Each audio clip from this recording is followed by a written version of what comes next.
Sinon, il devrait nommer des centaines de Camerounais qui sont dans les ordres initiatiques. Il y en a beaucoup? Je ne sais pas.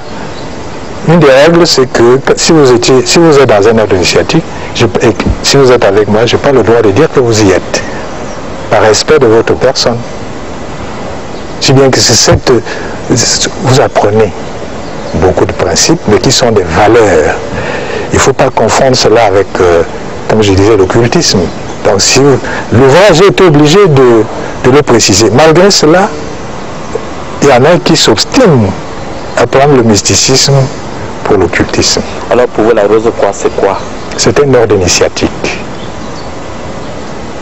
qui vous donne des possibilités de faire une recherche personnelle de vous-même et de l'univers. Peu importe le niveau d'études, hein, vous avez dedans de grands professeurs d'université comme des gens élémentaires sur le plan intellectuel. Et puis le niveau d'évolution intérieure n'a rien à voir avec le bagage intellectuel. Donc vous apprenez à faire la différence entre le bagage de l'intelligence, le niveau de l'intelligence et le bagage intellectuel. Alors, les deux, si vont ensemble, il faut toujours que le bagage intellectuel soit au service de l'intelligence, pas le contraire. De même, sur le plan matériel, il faut toujours que le plan spirituel domine le plan matériel. Au fait, c'est un peu ce genre de choses qu'on y apprend. Il n'y a rien de secret et de particulier où c'est pas, on recherche je sais pas quoi. Alors, maître, enfin, professeur, est-ce que vous êtes aussi franc-maçon? Non, et puis même si je l'étais, je ne vous le dirais pas. Dans la mesure où il faut respecter l'intimité des autres. À quoi servira-t-il que vous ou d'autres sachent que je suis un prestidigitateur ou je ne sais pas quoi? Il faut respecter les autres. Même ma religion, vous devez la respecter comme je respecte la vôtre. Donc, c'est une occasion aussi, une énième occasion pour dire qu'on ne cesse de diaboliser les ordres initiatiques. Il n'y a rien de secret dedans. C'est la discrétion dans la recherche de la connaissance. Pas seulement de soi, mais de l'univers. Alors, quelle est la différence qu'il y a entre la rose quoi et la franc-maçonnerie? Oh, les ordres initiatiques ont leur histoire. Chaque ordre initiatique a ses missions, parce que la connaissance a vraiment des aspects différents. Mais à la fin, tout se rejoint.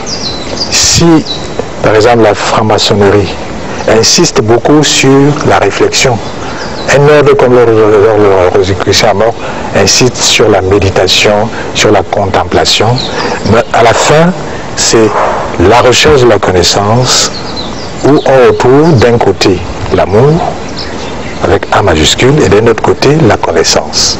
C'est ces deux principes qui, selon les missions de ces ordres, donnent la possibilité à l'être humain d'évoluer intérieurement. Évoluer intérieurement, qu'est-ce que cela veut dire? Tout simplement qu'on découvre ce qui est caché dans la nature, à savoir les lois de la nature qui sont autour de nous mais que nous ne connaissons pas. Et au fait, ces lois-là qui sont dans la nature, ils sont en nous-mêmes. C'est pour cela que je peux vous dire, quand Socrate adhère à la formule qui est au temple de Delphes, Gnotis Theoton, connais-toi toi-même et tu connaîtras l'univers. Parce que l'homme est un microcosme, il a toutes les lois de l'univers en lui, et ces lois correspondent aux lois qui sont dans l'univers. Est-ce qu'il n'y a pas eu des déviations? Oh, les ordres comme cela, vous pouvez dévier, mais l'ordre reste toujours dans sa mission. Ce n'est pas des choses qu'on peut dévier. Même dans l'Église catholique, vous avez vu qu'il peut y avoir des déviations. Mais Rome reste Rome, Moscou reste Moscou pour les Coptes. Et c'est ce qui se passe partout, parce que il faut aussi, il ne faut pas condamner ces ouvertures, parce que ces ouvertures même aident l'ordre central à progresser. Donc il ne faut pas être rigide, Mais l'important, c'est que celui qui adhère, il doit trouver ce qu'il est allé chercher. Et quand il ne trouve pas ce qu'il est allé chercher, mais il est libre de partir ou de créer autre chose. Mais ça n'arrive pas souvent. Oui, pour ça, il y a beaucoup de Camerounais, sinon la majorité estime qu'il faut à tout prix être dans un ordre initiatique pour avoir des postes, des grands postes au niveau de l'État. Oui, ça c'est erroné. Erroné. Et c'est un appel que je lance à la jeunesse, qui ne se méprenne pas de suivre ce genre de chemin. Car au bout du chemin, c'est un mur. Les ordres initiatiques n'ont rien à voir avec les fonctions de postes. Évidemment, vous trouverez des gens qui sont dans des ordres initiatiques qui ont des postes. Beaucoup, et beaucoup aussi qui n'y sont pas et qui sont des gens. Non, ils ne sont pas rares. Ils sont pas rares. Et quand on voit votre parcours, on se dit que bon... Mais pourquoi vous voulez que vous m'identifiez à un ordre initiatique, mais vous faites beaucoup de... Mais vous pouvez servir de modèle ou de repère. J'en ai formé beaucoup de jeunes qui n'ont rien à voir avec les ordres initiatiques, qui sont aujourd'hui de grands hommes d'État. Évidemment, je ne peux pas les nommer. Ils sont plus nombreux. Et puis si je vous forme, ça n'a rien à voir avec un ordre initiatique. L'ordre initiatique, c'est comme... c'est un instrument, au fait. C'est pas une fin en soi. Donc, vous allez chercher l'instrument que vous-même vous sentez rechercher. Voyez-vous, c'est pas une fin en soi. Donc, on n'est pas un homme extraordinaire parce qu'on est dans un ordre initiatique. Non.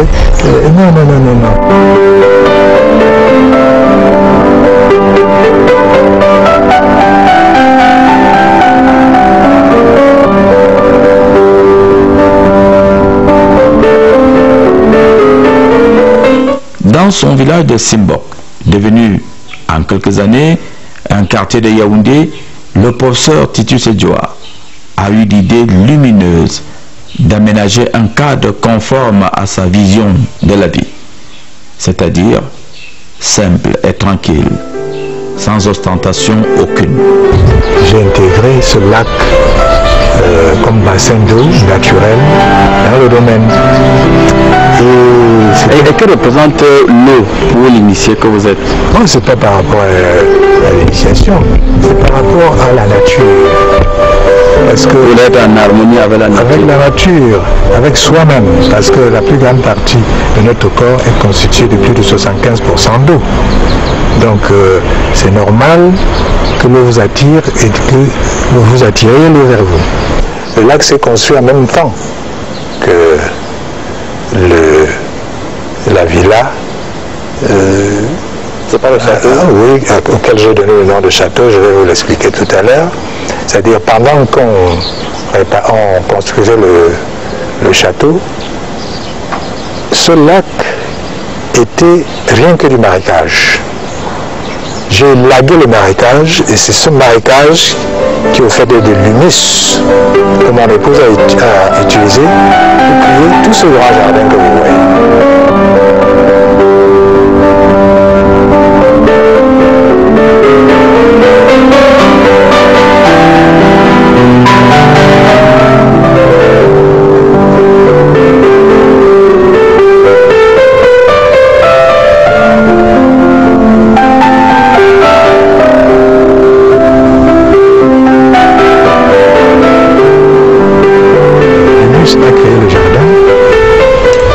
De l'eau dans le fond qui passe juste à côté et c'est ça qui a donné cette vue, ce domaine que j'ai voulu naturel. Combien d'hectares?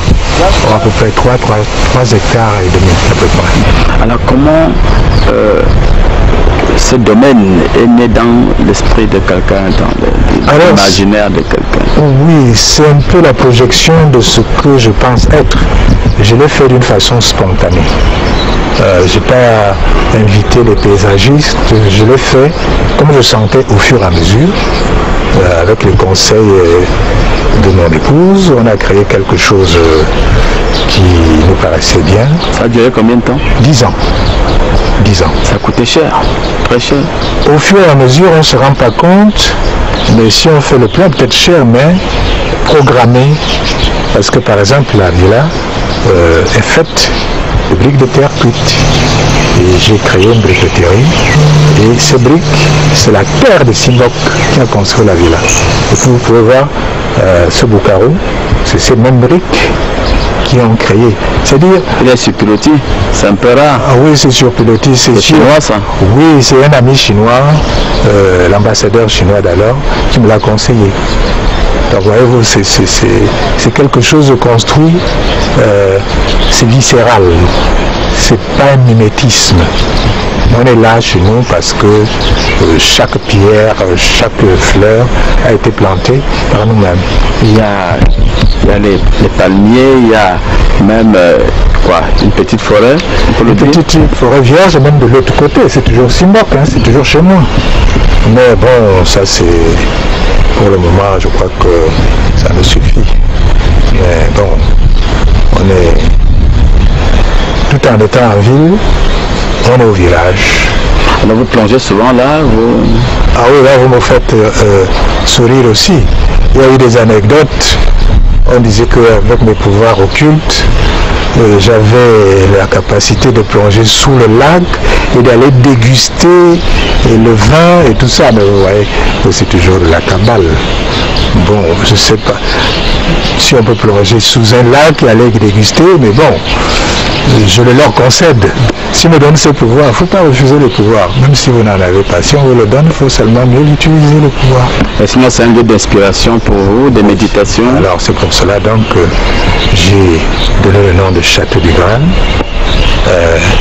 Le Graal, c'est un symbole éternel, n'est-ce pas, de la connaissance avec ses majuscules, de la sagesse, là il y a la paix, le silence. Donc le château du Graal, ça ne veut pas dire un château qui a de la magie noire. Ça veut dire tout simplement un espace. Non, il n'y a pas quelque chose comme ça. C'est tout simplement, vous y venez, vous pouvez méditer, marcher, retrouver la paix non seulement avec la nature, mais avec vous-même. Et je vous suggère de venir marcher seul, vous pouvez méditer.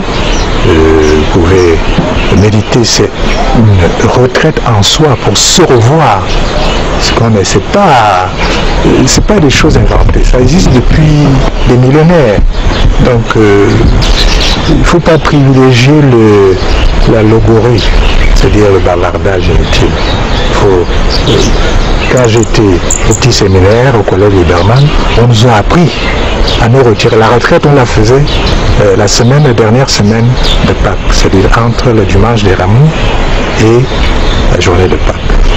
Et ça m'a donné l'habitude, peut-être c'est de ce genre de retraite qui m'ont donné cette impulsion intérieure de chercher un peu plus. C'est un peu habituel de voir un rosicrucien parler de l'église. Qu'est-ce que vous en savez? C'est inhabituel. Si vous ne m'aviez pas donné le titre de rosicrucien, comment alliez-vous savoir que je le suis? Mais on a plein dans le monde entier. Alors vous confirmez que les deux peuvent aller ensemble, ou que les deux vont ensemble? Les deux peuvent aller ensemble. Je vous dirais même que, par exemple, dans la franc-maçonnerie, au départ, vous connaissez dans l'histoire, vous pouvez connaître autant que moi. Je peux vous rappeler que la franc-maçonnerie a été créée le 24 juin 1717 à Londres. Pourquoi cette date? Allez revoir votre calendrier, vous allez voir que le 24 juin, c'est la fête de Saint Jean, l'apôtre de Jésus, qui est la référence de ce qu'on appelle la gnose. Et la gnose, c'est quoi? C'est la connaissance. Et cette connaissance vient de Pythagore. Voyez-vous.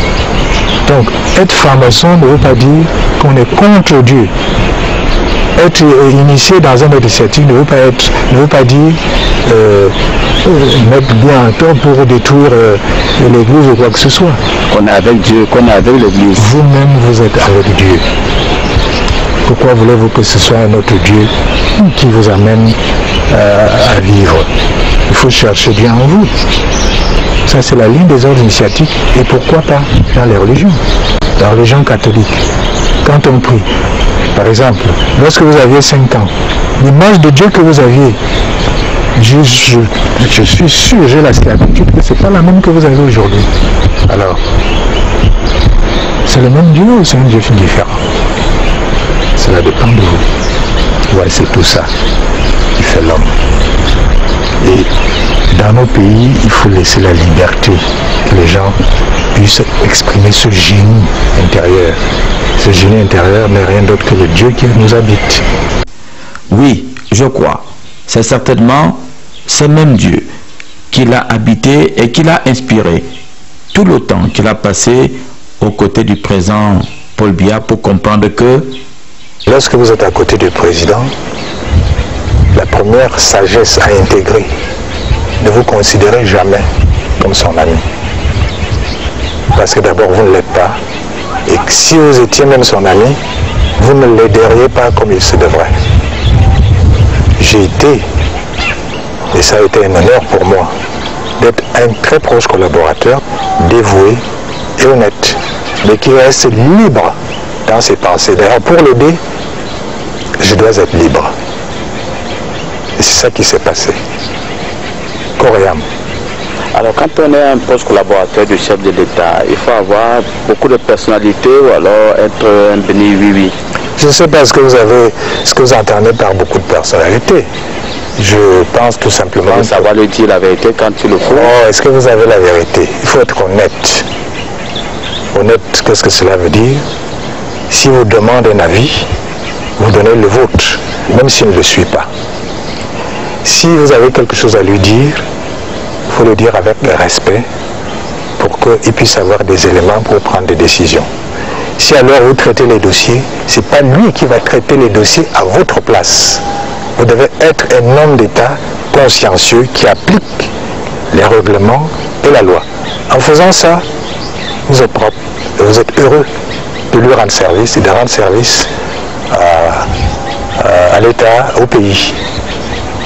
Je pense même que c'est plus facile d'être honnête et rendre service que le contraire. Évidemment, à court terme, ça n'a l'air de rien, mais à moyen et long terme, ça paye toujours. Vous avez été vraiment très très proche de lui. Oui, j'étais secrétaire général de la présidence de la République. Avant de l'être, j'ai été ministre chargé de mission. Dans le ministre chargé de mission, c'est les missions que lui, il vous assigne, donc personne ne sait ce qu'il vous donne comme travail. J'ai été conseiller spécial, j'ai été ministre de l'enseignement. Vous l'avez conseillé? Non, quand on est conseiller spécial, c'est-à-dire vous traitez des problèmes spéciaux qui sont des questions réservées. Et quand je veux dire réservé, c'est pas... Confidentiel. Confidentiel, mais non réservé, c'est pas à vous que je vais le dire. Le journaliste que je respecte que vous êtes. Ça n'a rien à voir avec ça. Un conseiller spécial, il reste un conseiller, mais il est spécial. Je n'ai pas été l'unique conseiller spécial au Cameroun. J'étais ministre de l'enseignement supérieur et au moment où il y avait du tumulte, peut-être que vous poserez la question sur... Ah, vous voulez parler de la réforme universitaire? Oui, il n'y a pas eu que ça. Ça fait tant de mal non, aux étudiants, aux jeunes. On ne fait pas la réforme pour en être, n'est-ce pas, pour être encensé. Mais c'est une réforme qui a sauvé l'université à tous égards, à savoir, première chose, remettre l'université aux enseignants universitaires, ouvrir l'université aux régions parce que l'université doit être un centre, un pôle de développement, non seulement matériel, économique, mais surtout, ça doit être le temple du savoir. C'est-à-dire cultiver le savoir qui n'a rien à voir avec la connaissance. Ensuite, ça donne la possibilité d'une ouverture à l'extérieur, parce qu'on n'avait qu'une seule université. Mais en créant plusieurs universités, vous donnez la possibilité au pays n'est-ce pas, de s'intégrer dans ce qui peut être appelé la connaissance, le savoir international. Quant aux 50 000, je sais que au moment où j'ai fait prendre cette décision a permis de sauver l'université. Pourquoi? Je vais vous donner un exemple, quelques exemples. Vous aviez des étudiants qui avaient des bourses pour faire une faculté de lettres, par exemple, de 3-4 ans. Après 8 ans, ils étaient encore en deuxième année boursiers. Ils avaient femmes et enfants dans le camping. Écoutez, j'aimerais avoir ces gens devant moi, puisque déjà en ce temps-là, je le leur avais expliqué. La bourse d'études n'est pas un salaire. Première chose. De deux, si on a supprimé les bourses, les aides d'université n'ont pas été supprimées. Il fallait tout simplement mieux les gérer. Et puis 50 000 francs. Les échos me venaient de ma cellule. Vous avez des écuries. On paye 500 000, 800 000 par an aujourd'hui. Les Camerounais y envoient leurs enfants. N'est-ce pas paradoxal? C'est justement ce qu'il fallait éviter. Mais comme la réforme n'a pas été appliquée avec rigueur, vous avez eu ces échappatoires. Il faudrait que les universitaires reprennent l'université en main. L'université, ce n'est pas seulement la gestion administrative. C'est une gestion qui n'est pas facile. On forme notre jeunesse. Donc ce n'est pas un problème de 50 000 francs, puisque même alors, beaucoup de parents qui n'étaient pas supposés avoir les moyens envoyaient tous leurs enfants en Europe. Est-ce que le président était d'accord avec vous pour cette réforme? Ouais, la réforme, c'est le président qui signe la réforme. Le ministre de l'enseignement est un technicien. C'est la réforme du président de la République. C'est à lui qu'il faut s'en prendre? Non, c'est pas à lui qu'il faut s'en prendre. Il faut s'en prendre au technicien qui est là pour expliquer. On n'est pas ministre pour seulement les avantages. Le ministre est là pour faire le travail. Il a beaucoup d'avantages. Oh, je ne sais pas. Il devrait avoir des avantages qui lui conviennent. C'est un travail qui est très difficile. Quel est le rôle que vous avez joué comme secrétaire général de la présidence? Le rôle est défini par les textes. En fait, c'est le régulateur de l'administration de tout le pays, mais en même temps, on est proche du président de la République. C'est-à-dire que vous le voyez régulièrement? Vous pouvez le voir régulièrement, parce que ça dépend de lui. Vous ne le voyez pas, c'est lui qui vous voit. C'est différent. C'est lui qui fait appel à vous? Oui. C'est pour cela que quand j'ai entendu que j'ai appelé le président de la République de ma cellule, je me suis rendu compte que ceux qui le disaient ne connaissaient pas, ne maîtrisaient pas le milieu. On n'appelle pas un président de la République. C'est le président qui appelle ses collaborateurs car il le juge opportun. Alors, comme secrétaire général, c'est une usine. Une usine à problème qu'il faut, d'aucuns, pour certains, résoudre ou alors soumettre au chef de l'État qui prend des décisions péremptoires qui lui reviennent. Et j'ai eu le privilège d'avoir cette fonction et je pense j'ai fait ce que je pouvais pour l'assumer avec honnêteté, probité intellectuelle et pour aider le président à accomplir sa mission. Et ceci, vous devez le faire dans la discrétion, même si l'extérieur vous présente comme le décideur principal. Le demi-dieu? Oui. Le puissant? Le puissant. Et il ne faut pas tomber dans ce genre de provocation. Vous faites votre travail avec humilité, comme j'ai essayé de le faire. Et puis le reste, je dirais tout simplement faire et laisser dire. Oui. Mais pour ça, nous sommes tous des hommes. Est-ce que avoir cette proximité avec le chef d'État ne peut pas donner des idées de se croire, ou alors pourquoi pas moi, quoi. Ça peut donner des idées, mais il faut être réaliste. Il n'est pas là pour rien. Donc, il ne faut pas se leurrer. Il faut faire rien que son travail. Et je vous assure, ce travail-là, il n'est pas des moindres. Et quand vous essayez de faire ça, vous avez la conscience tranquille. Mais n'empêche que le 20 avril 1997, un dimanche, le professeur Titus Sedjoua, à la surprise générale, démissionne du gouvernement et annonce dans la foulée sa candidature à l'élection présidentielle. Contre qui? Contre le président Paul Biya. Alors, qu'est-ce qui explique cette décision brutale et irrévocable? Mes convictions politiques ne s'accordaient plus avec les convictions du système qu'il avait créé, que le président avait créé. Pas lui-même. Qu'il avait créé. Ce n'est pas une question d'individu. Surtout pas. Il ne faut pas identifier l'individu à la fonction. C'est très important ça. Donc, pour pouvoir dire ce que je pense, j'ai eu l'honnêteté, le respect de lui et des autres de me retirer. Parce que si vous êtes dedans, vous la bouclez. Si vous ce combat de l'intérieur, c'est malhonnête. Il faut sortir à tout prix. Il faut sortir. Ça, c'est mes convictions. Pour ceux qui veulent combattre de l'intérieur, c'est leur problème. Et c'est même pas un combat, c'est-à-dire je propose autre chose. C'était pour proposer autre chose. C'est pas la politique n'est pas un combat physique. Il faut même laisser les autres proposer. C'est pour cela que l'opposition est nécessaire. Elle n'est pas utile, elle est nécessaire. Mais il faut le faire dans une approche, je dirais, peut-être pas détendue, mais de respect de la vérité. Voyez-vous. C'est pour cela que ça ne m'a pas... Je ne me suis pas usé, tout en ayant mes convictions à l'extérieur. Alors vous proposez quoi? Un autre système n'a pas marché. Pour moi, la politique n'est pas un instrument. Elle n'est d'abord pas un instrument en soi. Et puis, c'est pas un instrument de jouissance, surtout cette jouissance ostentatoire du matériel.